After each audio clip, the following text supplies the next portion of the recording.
আসসালামু আলাইকুম সবাইকে। আজকে আমরা পর্যায় সারণীর গ্রুপ এবং পর্যায় নির্ণয় করা শিখবো। সেটা কত সহজভাবে শিখতে পারি, চলো শুরু করা যাক। দেখো ভাইয়া, আমি প্রথমে তিনটা নিয়ম লিখে রাখছি। এই তিনটা নিয়ম আমরা প্রয়োগ করে গ্রুপ এবং পর্যায় নির্ণয় করব। তো এই নিয়মটা আমি যখন অ্যাপ্লাই করে দেখাবো তখনই বুঝতে পারবা। শুধু লিখে রাখো বা দেখে থাকো। আচ্ছা ভাই, দেখো এখানে কি লিখছে ভাইয়া, ক্লোরিন। আচ্ছা, তো ক্লোরিনের গ্রুপ পর্যায় কিভাবে নির্ণয় করবো দেখো। তো ক্লোরিনের গ্রুপ এবং পর্যায় নির্ণয় করার আগে আমাদের ক্লোরিনের সঠিকভাবে যে ইলেকট্রন বিন্যাস আছে সেই ইলেকট্রন বিন্যাস আগে করতে হবে। তার মানে তুমি গ্রুপ পর্যায় নির্ণয় করার আগে তোমাকে সুন্দরভাবে কি ইলেকট্রন বিন্যাস করা শিখতে হবে, নাহলে তুমি গ্রুপ পর্যায়ে নির্ণয় করা পারবে না ভাইয়া, বুঝতে পারছি। তো আমি কিভাবে করে দেখাই, আমি আর আগেও তোমাকে দেখিয়েছি যে কিভাবে সহজভাবে ইলেকট্রন বিন্যাস তুমি করতে পারবা। তো তারপরে দেখিয়ে দিই, চলো।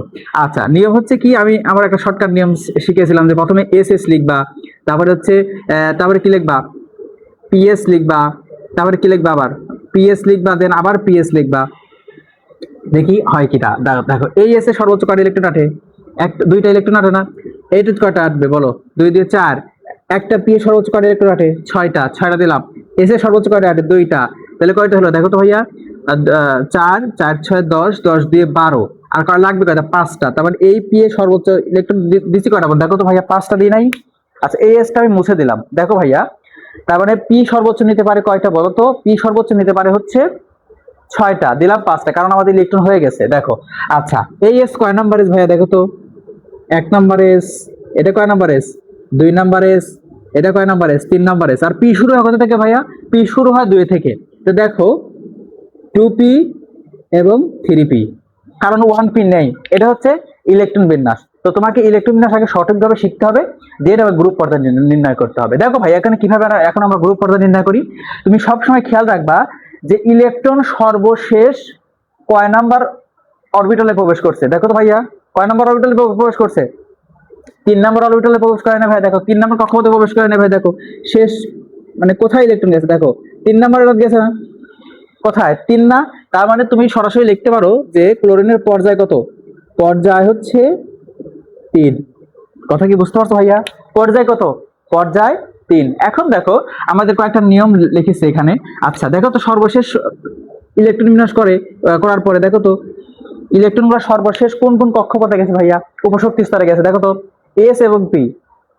এস এবং পি এ গেছে না? আচ্ছা, যদি এস পি এ যায় তো একটু জিনিস খেয়াল করে, এখান থেকে তুমি যদি এস পি এ যায় তো দেখো এখানে কি এস পি এর নিয়ম আছে না ভাইয়া? দেখো সর্বশেষ দেখবা এস এবং পি আছে না? এস এবং পি আছে। তো দেখো, এস এবং পি আছে না এখানে? তো নিয়মটা কি? তো এস এ সর্বোচ্চ কয়টা ইলেকট্রন? দেখো এস এ কয়টা ইলেকট্রন আছে? 2টা ইলেকট্রন। এবং পি এ কয়টা আছে দেখো তো? 5টা ইলেকট্রন আছে। তো এই ইলেকট্রন সংখ্যার যোগ করতে হবে, দেন তার সাথে কত যোগ করতে হবে? 10 যোগ করতে হবে। তাহলে দেখো, এখানে এস এর 2টা ইলেকট্রন আর পি এর 5টা ইলেকট্রন, তাহলে 5 আর 2 কত হয়? 5 আর 2 7। তো 7 আর যে সূত্রের 10, নিয়মের 10, তাহলে 7 আর 10 কত হয়? 17। তার মানে হচ্ছে ক্লোরিনের গ্রুপ কত? ক্লোরিনের গ্রুপ কত? 17। কথা কি বুঝতে পারছো? এটা তো 2 নাম্বার নিয়ম। এটা কয় নাম্বার নিয়মের হয়েছে? এটা 2 নাম্বার নিয়মে হয়েছে। দেখো, এস এ 2টা, পি এ 5টা, তাহলে 5 আর 2 7, আর এই যে সূত্রের নিয়মের 10 যোগ করলে কত হবে? 17 হবে। তার মানে আগে দেখবা যে পর্যায়ে আগে দেখবা যে কয় নাম্বার কক্ষপথে গেছে, দেন কোন নিয়মটা পড়ে, এই নিয়মটা শুধু ফলো করবা, দেন হয়ে যাবে। আচ্ছা, আমি যদি ক্যালসিয়ামেরটা করি, দেখো ভাই, আগে ইলেকট্রন বিন্যাস করবো ওই যে একই নিয়মে, এস এস, পিএস, পিএস, এই পর্যন্ত আগে দেখি, তারপর দিব, সমস্যা নাই। প্রথমে 2টা দিলাম, তারপরে 2টা দিলাম, তারপরে 6টা দিলাম, 2টা দিলাম, 6টা দিলাম, 2টা দিলাম। তাহলে কয়টা দেখো তো, হইলো কয়টা ভাইয়া দেখো তো? তাহলে হইলো হচ্ছে 2 10 12 12 12 আর 6 কত হয়? 18 আর 2 20। 18 আর 2 কত হয় ভাইয়া বলো তো? 18 আর 2 কত? 20। আচ্ছা দেখো, এটা হচ্ছে 1s, এটা কত? 1s, এটা 2s, এটা 3s, এটা কত s? এটা হচ্ছে 4s। আচ্ছা দেখো, এটা কয় পি? 2 number P. এটা কয় নাম্বার পি? এটা 3 নাম্বার পি। আচ্ছা, এটা সহজভাবে ইলেকট্রন বিন্যাস করা যায়। আচ্ছা, এখন খেয়াল করো ভাইয়া যে ক্যালসিয়ামের পর্যায় কত, একটু খেয়াল করে দেখো তো ভাইয়া, বলো তো সর্বশেষ শক্তি স্তরে কয় নাম্বারে গেছে? দেখো তো, 4 নাম্বারে গেছে না? কয় নাম্বারে গেছে ভাইয়া বলো তো?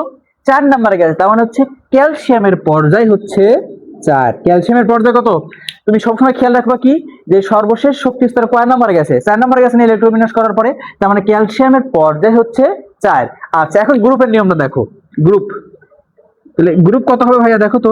আচ্ছা, আমি খেয়াল করি তো, দেখো তো এখানে কি আছে? পিএস। পিএস এর কোন নিয়ম আছে এখানে? এ ভাইয়া দেখো তো পিএস এর কোনো নিয়ম আছে? আছে কার নিয়ম? এসপির নিয়ম। পিএস এর নিয়ম নাই, উল্টা ভাবে লেখা যাবে না। তার মানে এখানকার নিয়ম হচ্ছে এস এর নিয়ম। কার নিয়ম ভাইয়া দেখো তো? এস এর নিয়ম। এ দেখো, তার মানে এস এ যে কটা ইলেকট্রন থাকবে সেটাই হচ্ছে তার হচ্ছে কি গ্রুপ। আর তার মানে এস এ কটা ইলেকট্রন আছে দেখো তো ভাইয়া? দুইটা ইলেকট্রন আছে না? দুইটা ইলেকট্রন আছে না, এই যে দুইটা। এখানে কিন্তু পিএস না, এখানে কিন্তু এসপি বলতে হবে। তুমি যদি ভুল করে পিএস পিএস দুটো যোগ করো তাহলে কিন্তু ভুল হবে। এখানে ম্যাক্সিমাম পোলাপান ভুল করে, তুমিও ভুল করতে পারো। এটা শুধু মাথায় রাখবা যে পিএস হবে না, এসপি হবে। এই নিয়মে এসপি হবে, কোনো সময় পিএস হবে না। যদি পিএস থাকে তাহলে শুধু এস এর নিয়মটা হবে। এসে কয়টা আছে ইলেকট্রন দেখো তো ভাইয়া? দুইটা ইলেকট্রন আছে, তার মানে হচ্ছে এর গ্রুপ কত হবে? দুই হবে। তো সহজ না ভাইয়া?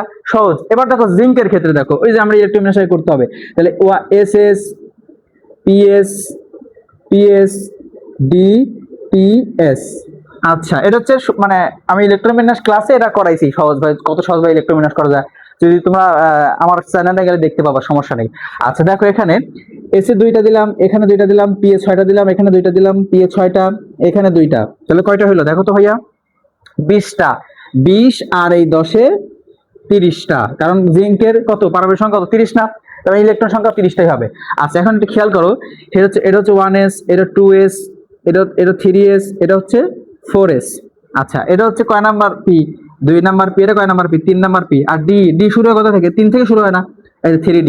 তার মানে এখানে আর টুইস্ট আছে ভাইয়া, এই শর্টকাট নেমে করলে ডি এ ইলেকট্রন পরে যাবে, ঠিক আছে, কিন্তু এটা 4 এর পরেই হবে, মানে ডি আগে হবে দেন 4টা পরে হবে। বুঝতে পারছো কথা ভাইয়া? এই জিনিসটা শুধু এখানের এই নিয়মটা তুমি মাথায় রাখবা যে ইলেকট্রন ডি এ পরে প্রবেশ করে, কিন্তু কি এটা আগে হবে দেন 4টা পরে হবে। সর্বশেষ মানে সবচেয়ে বড় অরবিটাল সেটাই হচ্ছে মানে পর্যায় হবে আর কি, মূল কথা। দেখো এখানে সবচেয়ে বড় কেটা? 4 না? তার মানে 4টাই হচ্ছে পর্যায় নাম্বার হবে। যদি ইলেকট্রন মানে সঠিকভাবে করতে চাও তাহলে এইভাবে করবা তোমরা।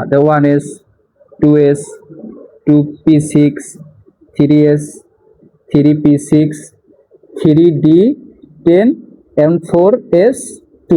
কথা কি বুঝতে পারছো? বুঝতে পারছো ভাইয়া? দেখো এখন খেয়াল করো যে সর্বশেষ শক্তি স্তরে কয় নাম্বার গেছে? 4 নাম্বার। তার মানে জিঙ্কের পর্যায় কত? জিঙ্কের পর্যায় কত ভাইয়া বলো তো? জিঙ্কের পর্যায় হচ্ছে 4। জিঙ্কের পর্যায় 4। আর হচ্ছে গ্রুপ কত দেখি তো, গ্রুপ নির্ণয় করি আমরা। সরি, গ্রুপ কত হবে বলো? গ্রুপ কত হবে? দেখো একটু খেয়াল করতো ভাইয়া, কার নিয়ম? সর্বশেষ শক্তি স্তরে কার নিয়ম? ডি এবং এস আছে। ডি এবং এস আছে না? তার মানে ডি এবং এস কে আমরা যোগ করলেই হয়ে যাবে। তো দেখো ডি এ কয়টা ইলেকট্রন আছে? ডি এ কয়টা ইলেকট্রন আছে? 10টা। এস এ কয়টা ইলেকট্রন আছে? 2টা। তার মানে ডি এর ইলেকট্রন এবং এস এর ইলেকট্রন যদি আমরা যোগ করি তাহলে আমাদের গ্রুপটা বের হয়ে যাবে। দেখছো ভাই, 3টা নিয়মে করাই দিলাম আমি। তো ডি এ কয়টা? 10টা। আর এস এ কয়টা? 2টা। তাহলে 10 আর 2 এ 12। তার মানে জিঙ্ক কয় নাম্বার গ্রুপের মৌল বলো তো ভাইয়া? জিঙ্ক হচ্ছে 12 নম্বর গ্রুপের মৌল। তার মানে হচ্ছে 1 নম্বর নিয়ম কোনটা? এটা হচ্ছে 1 নম্বর নিয়ম। ক্যালসিয়ামের নিয়মটা দেখো, খালি এস এর নিয়ম, এটা হচ্ছে 1 নম্বর নিয়ম। এটা 1 নম্বর নিয়ম ছিল। আর ক্যালসিয়ামের শেষ ক্লোরিনের কি আসলে? এস এবং পি এর নিয়ম। এটা কয় নম্বর নিয়ম? 2 নম্বর নিয়ম। এবং হচ্ছে জিঙ্ক ডিএস এর নিয়ম, এই দেখো ডি এবং এস, এটা কয় নম্বর নিয়ম? 3 নম্বর নিয়ম। এই নিয়মটা যদি তুমি ফলো করো তাহলে তোমার গ্রুপ পর্যায়ে নির্ণয় করা একবার পানি পান্তা ভাইয়া। কথা কি বুঝতে পারছো? এবার পানি পানি হয়ে যাবে ইনশাআল্লাহ। আচ্ছা, আশা করি তোমরা বুঝতে পারছো।